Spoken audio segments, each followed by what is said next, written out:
بسم اللہ الرحمن الرحیم کے نزدیک غروب آفتاب مراد ہے۔ اہل تشیع اس سے ذرا آگے جاتے ہیں کہ رات کا لفظ آیا ہے تو ذرا اور غروب آفتاب پر چند منٹ گزر جائے، لیکن ہمارے اہل سنت کے ہاں غروب آفتاب جو ہے وہی گویا کہ یہ اس کی غایت ہے۔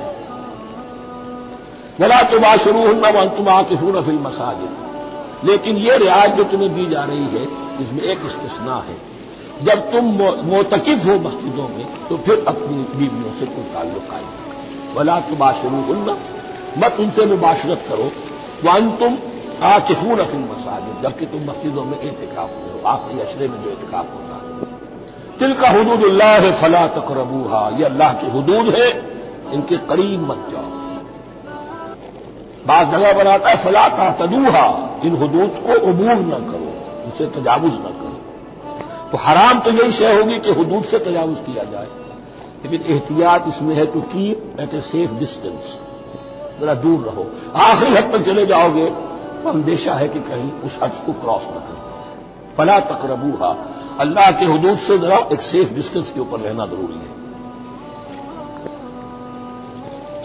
كذلك يبين الله آياته للناس، اسی طرح اللہ تعالیٰ واضح کرتا ہے اپنی نشانیاں لوگوں کے لیے، لعلهم يتقون، تاکہ وہ تقوی کی روش اختیار کر سکے، بچ سکے۔ اب وہ لٹمس ٹیسٹ والی آیت آ گئی، تقوی کا ٹیسٹ کیا ہے؟ روزہ اس لیے فرض کیا کہ تقوی پیدا ہو جائے، یہ سارے احکام تمہیں دیے جا رہے ہیں تاکہ تمہیں تقوی پیدا ہو جائے۔ ٹیسٹ کیا ہے؟ تقوی کا لٹمس ٹیسٹ عقل حلال، یہ نہیں ہے کوئی نہیں۔ وَلَا تَأْكُلُوا أَمْوَالَكُمْ بَيْنَكُمْ بِالْبَاطِلِ، اپنے مال آپس میں باطل طریقوں سے ہڑپ نہ کرو۔ وَتُدْلُوا بِهَا إِلَى الْحُكَّامِ، اور اپنے مال کو ذریعہ نہ بناؤ حکام تک پہنچنے کا۔ لِتَأْكُلُوا فَرِيقًا مِنْ أَمْوَالِ النَّاسِ بِالْإِثْمِ، تاکہ تم لوگوں کے مال کو ہڑپ کر سکو گناہ کے ساتھ، وَأَنْتُمْ تَعْلَمُونَ، اور تم اس کو جانتے بوجھتے کر رہے ہو۔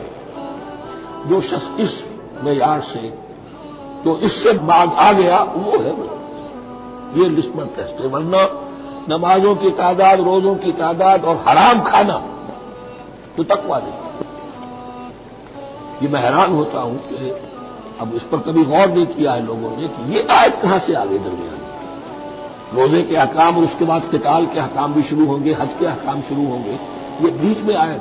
واقعہ یہ ہے کہ جیسے روزے کی حکمت کا نقطہ عروج کیا ہے، وَإِذَا سَأَلَكَ عِبَادِي عَنِّي فَإِنِّي، روح انسانی میں ایک طلب پیدا ہو جائے تقرب اللہ۔ اسی طرح احکام صوم میں جو کلائمیکس ہے وہ یہ ہے، وَلَا تَأْكُلُوا أَمْوَالَكُمْ بَيْنَكُمْ بِالْبَاطِلِ وَتُدْلُوا بِهَا إِلَى الْحُكَّامِ لِتَأْكُلُوا فَرِيقًا مِنْ أَمْوَالِ النَّاسِ بِالْإِثْمِ وَأَنْتُمْ تَعْلَمُونَ۔ يَسْأَلُونَكَ عَنِ الْأَهِلَّةِ، اے نبی آپ سے پوچھ رہے ہیں چاند کی گھٹتی بڑھتی صورتوں کے بارے میں۔ قُلْ هِيَ مَوَاقِيتُ لِلنَّاسِ وَالْحَجِّ، کہہ دیجئے یہ لوگوں کے لیے ایک اوقات کا تعین ہے، کیلنڈر ہے، اور حج کے لیے۔ اب دیکھو آپ کو معلوم ہے کہ یہ اللہ تعالیٰ نے کیلنڈر لٹکا دیا ہے، معلوم ہو گیا یہ چاند پہلی تاریخ ہو گئی۔ کچھ دنوں کے بعد آپ نے دیکھا معلوم ہوتا ہے کہ اب ایک ہفتہ گزر گیا ہے، آدھا چاند ہو گیا، 2 ہفتے ہو گئے، پورا چاند ہو گیا، ہم نے گھٹنا شروع کی۔ تو یہ گویا کہ لوگوں کے لیے اوقات کار کی تعین کے لیے، اور خاص طور پر سب سے اہم شے حج۔ اور یہ نوٹ کیجئے صوم کے بعد حج، اور حج کے ساتھ قتال۔ حج وہ عبادت ہے جو ایک خاص جگہ پر ہو سکتی ہے، نماز ہر جگہ ہو سکتی ہے، روزہ ہر جگہ ہو سکتا ہے، عبادت اور ہر جگہ ہو سکتی ہے، اور زکوٰۃ ہر جگہ دی جا سکتی ہے، حج تو وہی ہو۔ اور وہ تھا اس وقت زیر تسلط مشرکین کو، اور مشرکین کے تسلط سے نکالنے کے لیے قتال لازم تھا۔ اس قتال کے لیے صبر پہلے پیدا ہونا ضروری ہے، جو گھوڑوں کو روزہ رکھواتے تھے پہلے خود روزہ رکھو۔ یہ ترتیب ہے، ربط ہے، صوم کے احکام فوراً حج اور قتال کے احکام۔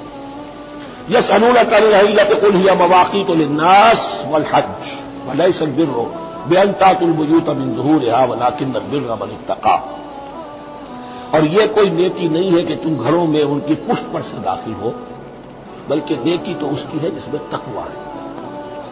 یہ اصل میں ان کے یہاں ایک رواج تھا، کیونکہ حج تو ہو رہا تھا ایام جاہلیت میں بھی، اس کے مناسک کی بگڑی ہوئی شکلیں بھی موجود تھیں، کچھ ترمیمیں انہوں نے کر دی تھی، یہ حج تو تھا۔ وہ یہ کرتے تھے جب گھر سے مکے سے نکل گئے احرام باندھ کر، اب اگر کسی ضرورت سے گھر واپس جانا ہو پڑ گیا تو سمجھتے تھے کہ احرام باندھ کر نکل آئے ہیں، اب دروازے سے تو نہیں جا سکتے، گھسیں گے کہیں پیچھے سے کہیں اوپر سے پھاند کر دیوار آئیں گے، اور اسے سمجھتے تھے بڑا تقویٰ ہے۔ فرمایا یہ کوئی نیکی کی بات نہیں، یہ سرے سے نیکی نہیں، ولیس البر، یہ ہرگز نیکی نہیں ہے ان تأتوا البیوت من ظہورہا، کہ تم ان کے گھروں میں داخل ہو ان کے پچھواڑے سے، ولکن البر من اتقى۔ اب یہاں اس پوری آیت کو ذہن میں رکھ لیجیے، آیت البر کے آخر میں لفظ اولئک هم المتقون، ولکن البر من اتقى۔ گویا کہ وہ پورا تصور جو ہے یہاں پر جو آیا بر میں آ چکا ہے، اس کو اس لفظ کے حوالے سے اس پورے تصور کو پھر آپ نے ذہن میں تازہ کر دیا۔ وَأْتُوا الْبُيُوتَ مِنْ أَبْوَابِهَا، گھروں میں داخل ہو ان کے دروازوں سے، وَاتَّقُوا اللَّهَ لَعَلَّكُمْ تُفْلِحُونَ، اور اللہ کا تقوی اختیار کرو تاکہ تم فلاح پاؤ۔ وَقَاتِلُوا فِي سَبِيلِ اللَّهِ الَّذِينَ يُقَاتِلُونَكُمْ، یہ قتال آ گیا۔ اب یہ تیسری کڑی آ گئی نا، ایک لڑی عبادات کی، ایک لڑی معاملات کی، ایک لڑی انفاق کی، ایک لڑی قتال کی، یہ چوتھی کڑی۔ وقاتلوا فی سبیل اللہ الذین یقاتلون، اللہ قتال کرو اللہ کی راہ میں ان سے جو تم سے قتال کر رہے ہیں، فلا تعتدوا، لیکن حد سے تجاوز نہ کرو، ان اللہ لا یحب المعتدین، اللہ تعالی حد سے تجاوز کرنے والوں کو پسند نہیں کرتا۔ واقتلوہم حیث ثقفتموہم، انہیں قتل کرو جہاں بھی پاؤ، واخرجوہم من حیث اخرجوکم، اور نکالو انہیں وہاں سے جہاں سے انہوں نے تمہیں نکالا ہے۔ مہاجرین کہاں سے نکالے گئے تھے؟ مکے سے۔ محمد الرسول اللہ پر وہاں پر حیات تنگ کر دی گئی تھی، قافیہ تنگ کر دیا، تبھی تو آپ نے ہجرت کی۔ نکالو انہیں وہاں سے جہاں سے انہوں نے تمہیں نکالا ہے۔ والفتنة اشد من القتل، اور یہ خیال نہ رہے کہ قتل اور خون ریزی جو ہے تو بری بات ہے، فتنہ اس سے بھی زیادہ بری بات ہے۔ فتنہ کیا ہے؟ ایسے حالات جن میں کہ انسان اللہ خدائے واحد کی بندگی نہ کر سکے، اسے غلط کاموں پر مجبور کیا جائے، حرام خوری پر مجبور ہو گیا ہو، یہ سارے حالات فتنہ ہیں۔ تو قتل اور خون ریزی اتنی بری شے نہیں ہے جتنی فتنہ، والفتنة اشد من القتل۔ ولا تقاتلوهم عند المسجد الحرام حتى يقاتلوكم فيه، ہاں مسجد حرام وہ چونکہ اسے تو امن کی جگہ بنا دیا گیا ہے، ان سے جنگ مت کرو مسجد حرام کے پاس جو بھی حرم کا علاقہ ہے، حتیٰ یقاتلوکم، یہاں تک کہ وہ سب تم سے قتال کریں اس میں۔ فإن قاتلوکم، پھر اگر وہ تم سے قتال کرتے جنگ کرتے ہیں، فاقتلوہم، تو قتل کرو، کذالک جزاء الکافرین، یہی بدلہ ہے کافروں کا۔ فإن انتہوا، پھر اگر وہ باز آ جائیں، فلا عدوان الا علی الظالمین، تو کوئی زیادتی جائز نہیں ہے مگر ظالموں پر۔ الشہر الحرام بالشہر الحرام، شہر حرام کا بدلہ ہے شہر حرام، یعنی اگر انہوں نے اشہر حرم کی بے حرمتی کی ہے اس کے بدلے میں یہ نہیں ہوگا کہ ہم تو ہاتھ باندھ کے کھڑے رہیں، لیکن تو اشہر حرم ہے، ایک ہے حرم زمین، ایک ہے اشہر حرم، 4 مہینے، 3 حج کے لیے ان کے ہاں تھے اور 1 عمرے کے لیے، یہ 4 مہینے تھے کہ ان کے دوران ان کے ہاں یہ طے تھا کوئی خون ریزی کوئی جنگ نہیں ہوگی، اپنے باپ کے قاتل کو بھی پالیں گے تو اس میں قتل نہیں کریں گے۔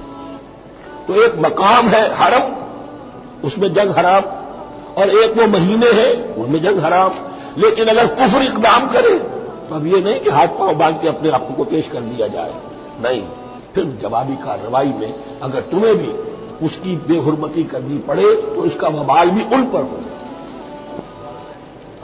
فَإِنِ انتَهَوْا فَإِنَّ اللَّهَ غَفُورٌ رَحِيمٌ، اگر وہ باز آ جائے تو اللہ غفور اور رحیم ہے۔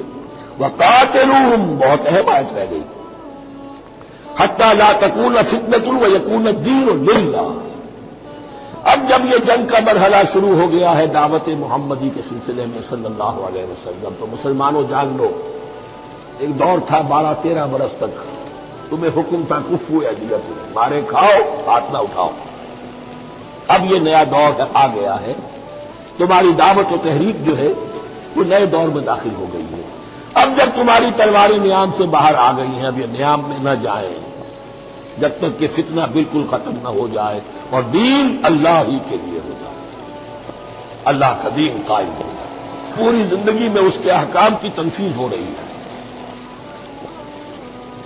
یہ آج دوبارہ آئے گی اور زیادہ بکھری ہوئی شان کے ساتھ سورہ انفال میں، وَقَاتِلُوهُمْ حَتَّىٰ لَا تَكُونَ فِتْنَةٌ وَيَكُونَ الدِّينُ كُلُّهُ لِلَّهِ، دین کل کا کل، جز نہیں، دین کی بالادستی پوری انسانی زندگی میں، انفرادی بھی اجتماعی بھی، اور اجتماعی کے بھی سارے پہلو، politico socio economic system total بھی وہ اللہ کے احکام کے تابع۔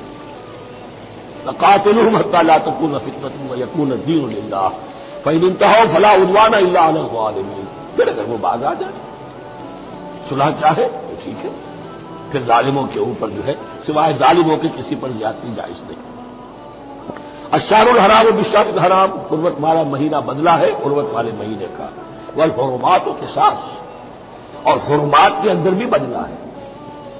فمن اعتدى علیکم فاعتدوا علیہ بمثل ما اعتدى علیکم، تو جو کوئی بھی تم پر زیادتی کرتا ہے، دست درازی کرتا ہے، تو تم بھی اس کے خلاف کارروائی کرو، اقدام کرو جیسے کہ اس نے تم پر زیادتی کی۔ واتقوا اللہ، اور اللہ کا تقوی اختیار کرو، واعلموا ان اللہ مع المتقین، اور یہ جان لو کہ اللہ ساتھ ہے متقیوں کے، یعنی اللہ کی تائید، نصرت، اس کی مدد آئے گی اہل تقوی۔ اب دیکھیے وہ تیسری کڑی یہاں بہت چھوٹی سی آئی ہے، قتال کی ذرا زیادہ بڑی کڑی آ گئی ہے اور یہ چھوٹی سی کڑی آ رہی ہے۔ قتال کے لیے لازم ہے انفاق بھی، جنگ کیسے ہوگی اگر فوج کے لیے ساز و سامان نہ ہو، رسد کا اہتمام نہ ہو، ہتھیار نہ ہو، سواریاں نہ ہو، کیسے ہوگی؟ وَأَنفِقُوا فِي سَبِيلِ اللَّهِ وَلَا تُلْقُوا بِأَيْدِيكُمْ إِلَى التَّهْلُكَةِ، خرچ کرو اللہ کی